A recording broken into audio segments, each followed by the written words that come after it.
Magandang araw po sa inyong lahat.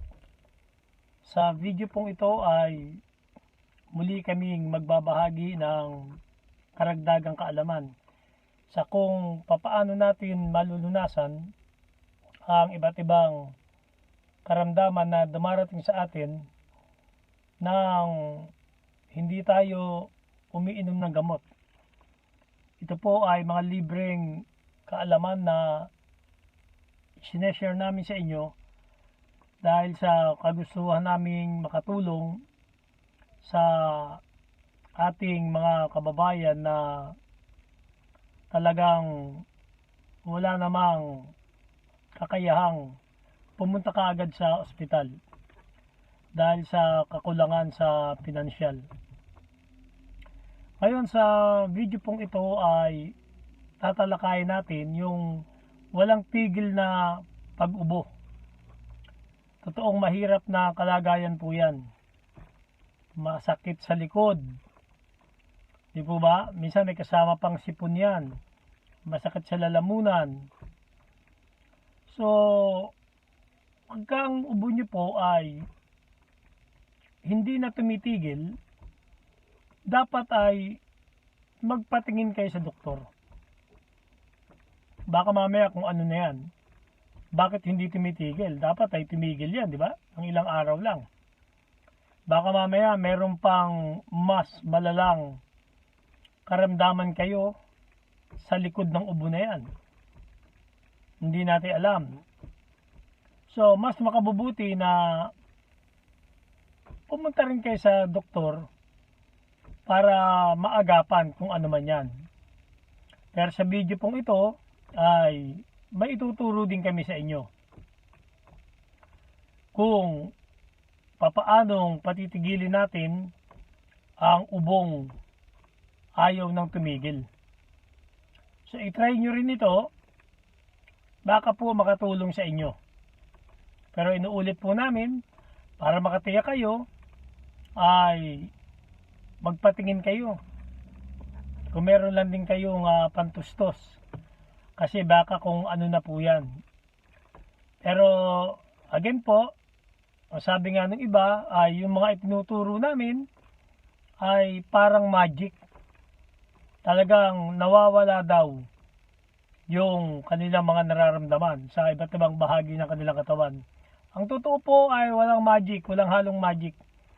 Dahil ito pong mga tinuturo namin sa inyong pressure points ay matagal nang ginagawa noong una pang panahon, lalong-lalo na sa bansang China at India.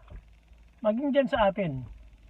Kaya lang talagang magbabayad kayo. Dahil ito po ay reflexology.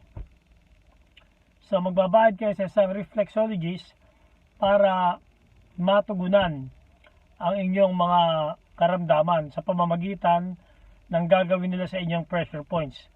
Kaya naisipan naming ibahagi dito sa aming channel yung mga bagay na ginagawa nila ay tuturo namin sa inyo para po magkaroon kayo ng libreng kaalaman at magawa nyo ito sa inyong sarili, maging sa inyong mga mahal sa buhay. So again po, no, walang magic ito. Ito po ay totoong pinag-aralan ng mga nauna pang mga tao. At ito po ay talagang may positibong epekto sa ating katawan. So, tuturo ko na po sa inyo ano ba ang inyong pipindutin kapag ang ubo nyo ay hindi na tumitigil. Magpatingin din kayo si doktor, pero ito po, baka umubra din. Sa ganun ay hindi na kayo gagastos. Nakita niyo po itong ating thumb, kaliwa at kanan. So gamit po yung kabilang kamay ay paraanin niyo dito sa thumb. Sa base niyan, sa ilalim niyan, may masasalat kayong malaman. Diyan nyo lang i-press. 3 to 5 minutes. Pakipress nyo lang po yan.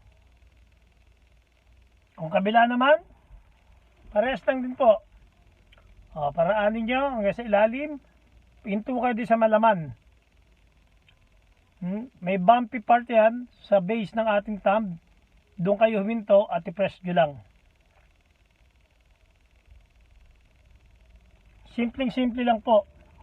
Mga libreng kaalaman na maaari nyong magamit at wala namang masama, wala namang side effect para kayo po ay makatipid.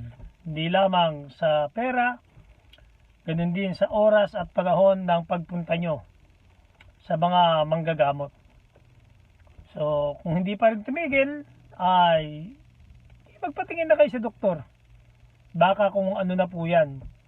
At tandaan nyo po, ang pag-inom ng maraming tubig sa bawat araw ay makakatulong sa iba't ibang karamdamang tinataglay natin.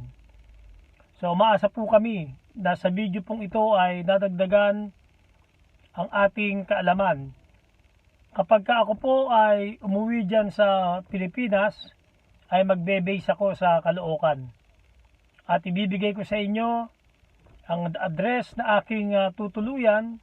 Diyan po kami lahat lumaki at pinanganak sa Caloocan. Ibibigay ko sa inyo ang address na aking tutuluyan at kayo po ay pwedeng pumunta ron upang iparanas ko sa inyo itong mga pressure points na tinuturo po namin sa inyo. Pwede po kayong pumunta ron at ipapress nyo sa akin kung ano man ang inyong mga karamdaman.